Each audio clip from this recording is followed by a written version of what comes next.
Hello guys, welcome back to mister 3G vlogs. మరొక వీడియోలో మీ అందరికీ స్వాగతం సుస్వాగతం. నా పేరు త్రినాథ్. నేను ఇండియన్ రైల్వేలో టెక్నీషియన్గా వర్క్ చేస్తూ ఉన్నాను. Guys, RRB group D centre number 08/2024 యొక్క రిజల్ట్ పెండింగ్లో పెట్టేశారు. ఓకేనా? సో మనందరికీ తెలిసిందే, టోటల్ వేకెన్సీ వచ్చేసి 32,438 వేకెన్సీస్ అయితే ఉన్నాయి. రిజల్ట్ స్టే పడింది అన్నమాట. ఎందుకు, ఏంటి, కేసు ఏంటి, అసలు మ్యాటర్ ఏంటి అనేది డీటెయిల్డ్గా మనం తెలుసుకుందాం ఈ వీడియోలో. ఓకేనా? చూడండి గైస్, స్టే పడ్డ విషయం మనందరికీ తెలిసిందే. ఓకేనా? అండ్ అలాగే ఎవరు కేసు పెట్టారు తెలిసిందే. రైల్వే సిసిఏ ఓల్డ్ క్యాండిడేట్స్, ఎవరైతే రైల్వేలో కోర్స్ కంప్లీట్ యాక్ట్ అప్రెంటిస్ చేశారో ఓల్డ్ స్టూడెంట్స్ ఎవరైతే ఉన్నారో వాళ్ళు అనేది పిటిషన్ పెట్టారన్నమాట. ఓకేనా? సో నెక్స్ట్ హియరింగ్ డేట్ ఎప్పుడు అందరికీ తెలిసిందే, 15 ఏప్రిల్ 2026. ఓకేనా?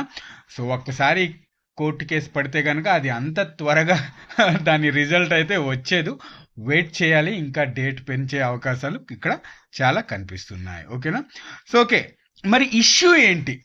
ఇష్యూ ఏంటంటే guys, railway CCA practical marks and అలాగే వెయిటేజ్కి సంబంధించి, ఓకేనా, ఓల్డ్ స్టూడెంట్స్ న్యూ స్టూడెంట్స్కి వెయిటేజ్ మార్క్స్ ఒకలా ఇస్తున్నారు.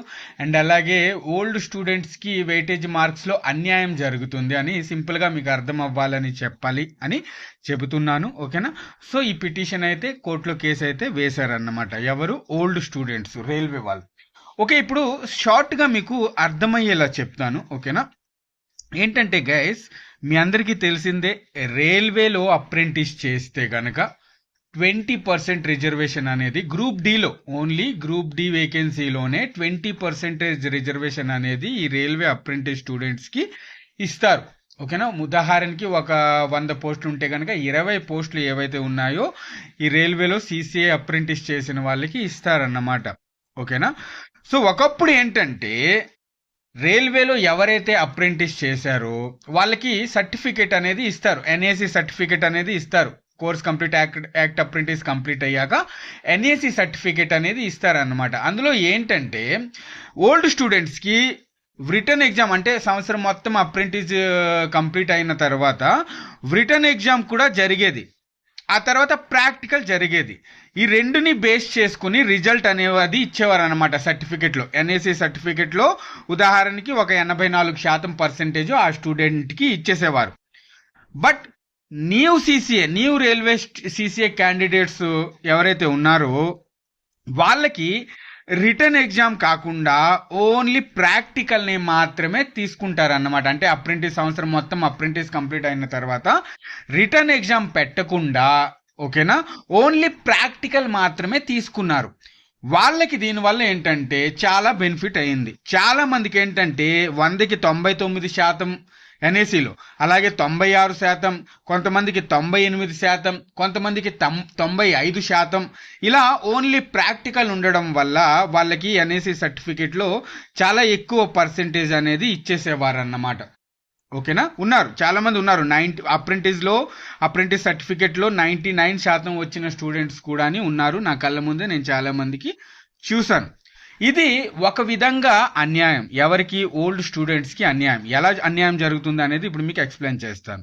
మీ అందరికీ తెలిసిందే, ఎవరైతే రైల్వేలో అప్రెంటిస్ చేశారో ఎన్ఏసి సర్టిఫికెట్ ఎవరి వద్ద ఉందో వాళ్ళకి ఎన్ఏసి సర్టిఫికెట్లో 1/3 మార్క్స్ ఏవైతే ఉన్నాయో అవి వెయిటేజ్లో ఇస్తారన్నమాట. ఎప్పుడు? సిసిఏ రిజల్ట్ వచ్చినప్పుడు, సిబిటి ఎగ్జామ్ జరిగిన తర్వాత రిజల్ట్ టైంలో 1/3 మార్క్స్ అనేవి కలుపుతారు. ఎలా కలుపుతారు? ఉదాహరణకి ఒక ఓల్డ్ క్యాండిడేట్కి ఎన్ఏసి సర్టిఫికెట్లో 84% వచ్చింది అనుకుందాం. ఓకేనా? సో అతనికి ఏంటంటే 1/3 మార్క్స్ వచ్చేసి 28 మార్కులు కలుపుతారు. దేంట్లో? సిబిటి రిజల్ట్ టైంలో. ఓకేనా?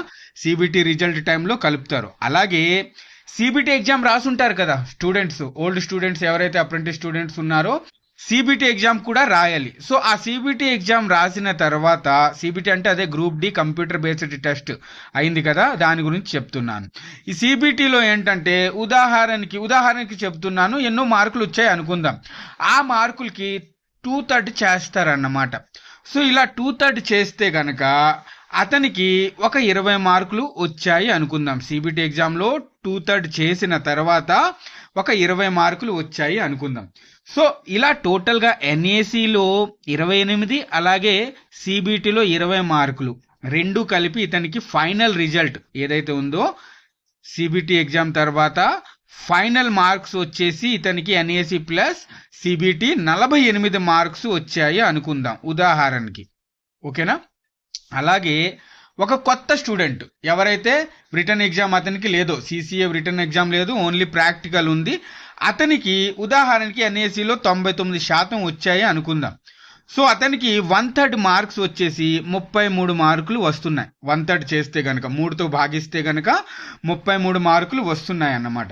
అలాగే అతను కూడా సిబిటి ఎగ్జామ్ రాశారు. సో సిబిటి ఎగ్జామ్లో ఎన్నో మార్కులు వచ్చాయి అనుకుందాం. ఆ మార్కులకి 2/3 చేస్తే గనక ఉదాహరణకి మీకు అర్థం అవ్వాలని చెప్తున్నాను, 20 మార్కులు వచ్చాయి అనుకుందాం.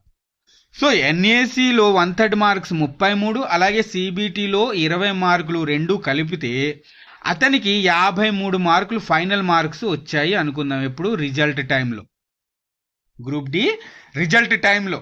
సో ఇక్కడ ఓల్డ్ స్టూడెంట్కి న్యూ స్టూడెంట్కి, ఓల్డ్ సిసిఏ స్టూడెంట్కి న్యూ సిసిఏ స్టూడెంట్కి 5 మార్కుల తేడా అయితే వచ్చేస్తుంది అన్నమాట. ఓకేనా? సో ఫైనల్ రిజల్ట్లో ఏమవుతుందంటే ఈ ఎక్కువ మార్కులు వచ్చిన వ్యక్తి సెలెక్ట్ అయిపోయే అవకాశం ఉంది. అండ్ అలాగే ఈ తక్కువ మార్కులు వచ్చిన క్యాండిడేటు సెలెక్ట్ అవ్వకపోయే అవకాశాలు ఇక్కడ చాలా కనిపిస్తున్నాయి. సో ఇది దృష్టిలో పెట్టుకొని ఓల్డ్ స్టూడెంట్స్ ఎవరైతే ఉన్నారో వాళ్ళు కేసు పెట్టారన్నమాట, పిటిషన్ పెట్టారన్నమాట. ఇది ఇలాంటి అన్యాయం ఎలా జరుగుతుంది? ఓకేనా? ఈ వెయిటేజ్ రూల్స్ మారాలి. ఓకేనా? సో చూద్దాం, ఫైనల్ హియరింగ్ ఎప్పుడు 15 ఏప్రిల్ అని చెప్పారు. ఆ రోజు ఎలాంటి రిజల్ట్ వస్తుంది అనేది చూద్దాం. ఓకేనా? సో వీళ్ళకి ఓల్డ్ స్టూడెంట్స్ ఎవరైతే ఉన్నారో వాళ్ళకి ఎలాంటి న్యాయం జరుగుతుంది అనేది మనం ఎదురు చూడాలి. ఇది నిజంగా ఒక విధంగా మీరు కూడా ఆలోచించండి. ఓకేనా? సింపుల్గా మీకు తెలిసిపోతుంది. ఎవరైతే కొత్త వాళ్ళు ఉన్నారో చాలా మందికి 99% ఇచ్చేసారు. బట్ ఓల్డ్ స్టూడెంట్స్కి కేవలం 80, 85, 70, చాలా మంది 76 వాళ్ళు కూడా ఉన్నారు. ఓకేనా? నేను చూశాను ఓల్డ్ స్టూడెంట్స్కి నాకు ఇలా రిజల్ట్ పంపించారు వాళ్ళది అనేసి. సో ఇది ఒక విధంగా అన్యాయం అన్నమాట. సో నాకు తెలిసినంత వరకు వెయిటేజ్ రూల్స్ మారచ్చు.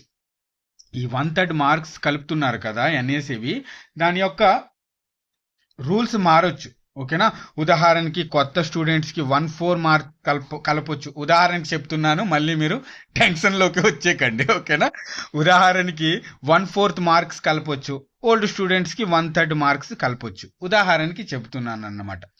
లేదా అసలు ఈ 1/3 మార్క్స్ రూల్స్ని పీకేసి, ఓకేనా, కేవలం సిబిటిలో వచ్చే మార్క్స్ని బేస్ చేసుకొని ఫైనల్ రిజల్ట్ ఇచ్చే అవకాశాలు ఉన్నాయి. ఓకేనా? ఉదాహరణకి చెప్తున్నాను. ఓకేనా? ఇలా జరిగే అవకాశాలు ఉన్నాయన్నమాట. ఓకే? లేదా రెండిటికి ఇద్దరికి అంటే ఈ ఓల్డ్ క్యాండిడేట్స్కి న్యూ క్యాండిడేట్స్కి సమానంగా న్యాయం జరిగే విధంగా ఒక కొత్త ఫార్ములా ఏదైనా తీసుకురావచ్చు. ఓకేనా? ఇలా 3 విషయాలు జరిగే అవకాశం ఉంది. చూద్దాం. 15 ఏప్రిల్కి రిజల్ట్ వస్తుంది కదా. సో ఏం జరుగుతుంది అనేది, ఏమైనా రిజల్ట్ వస్తే దీని యొక్క కోర్టు కేసు యొక్క అప్డేట్ వస్తే కనుక నేను మీ అందరికీ ఎక్స్ప్లెయిన్ చేయడానికి ప్రయత్నిస్తాను. ఓకేనా? So okay, old students new స్టూడెంట్స్కి ఏంటి అనేది మీకు ఈజీగా అర్థమయ్యేలా చెప్పాను. ఓకేనా? సో అందరికీ అర్థమైంది అని నేను అనుకుంటున్నాను. ఇక్కడ ఏంటంటే ఇంకో ప్రిడిక్షన్ కూడా నేను చేయగలను. అదేంటంటే సిసిఏ క్యాండిడేట్స్ రిజల్ట్ ఆపేసి, ఓకేనా, అంటే ఎగ్జామ్ రిజల్ట్ సిసిఏ క్యాండిడేట్స్ ప్రస్తుతానికి రిజల్ట్ ఆపేసి ఓపెన్ క్యాండిడేట్స్ యొక్క రిజల్ట్ ఇచ్చే అవకాశాలు కూడా ఇక్కడ చాలా కనిపిస్తున్నాయి. కొన్ని రోజులు ఈ కోర్టులో కేసు తేలేంత వరకు సిసిఏ స్టూడెంట్స్ది రిజల్ట్ ఆపేసి ఓపెన్ స్టూడెంట్స్ది రిజల్ట్ ఇచ్చే అవకాశాలు ఉన్నాయి. ఎందుకంటే ఓపెన్ స్టూడెంట్స్కి పీఈటీ ఎగ్జామ్ అనేది కూడా ఉంది. సిసిఏ వాళ్ళకి పీఈటీ ఎగ్జామ్ అనేది ఉండదన్నమాట. సో ఇలా జరిగే అవకాశాలు కూడా ఉన్నాయన్నమాట. కొన్ని రోజులు సిసిఏ వాళ్ళ పెండింగ్ పెట్టేసి రిజల్ట్ ఓపెన్ వాళ్ళది ఇచ్చే అవకాశాలు ఉన్నాయి. సో ఇది గైస్, మరి అన్న కోర్టు కేసు అప్డేట్ చెప్పండి అని నేను షిరిడి వెళ్ళాను. అప్పటి నుంచి మెసేజెస్ వస్తూ ఉన్నాయి. ఓకే, మీ అందరికీ అర్థమయ్యేలా ఈజీగా అసలు కోర్టు కేసు ఏంటి, ఇష్యూ ఏంటి అనేది చెప్పాను. ఓకేనా? ఓకే, మరి వీడియో నచ్చితే కనుక తప్పకుండా ఒక లైక్ చేయండి. నెక్స్ట్ వీడియోలో మళ్ళీ కలుస్తాం. అంతవరకు సెలవు, బాయ్, జై హింద్.